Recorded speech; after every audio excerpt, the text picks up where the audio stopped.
For my presentation, I will be talking about Mustangs. Mustangs are a type of horse that come from the wild, and they're known as their own breed.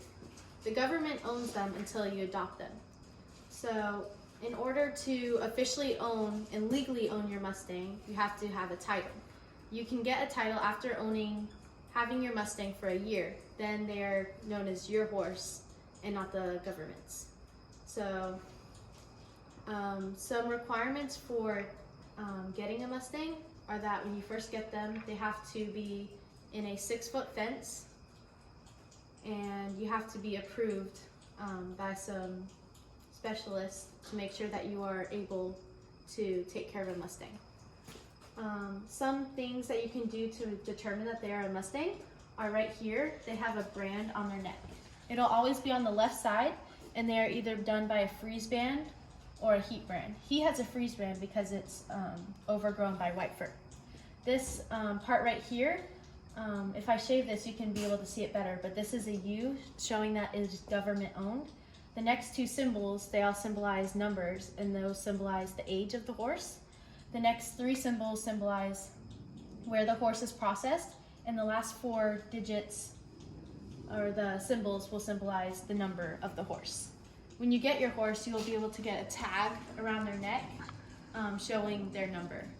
When you usually get them, they'll be crazy or wild and won't want to touch them. But after a while, you'll be able to gentle them and they'll be used to you. Some programs that you can do that are government owned for Mustangs are tip training, which is when you are given $1,000 for every horse or Mustang that you train to lead, trailer, and pick their feet.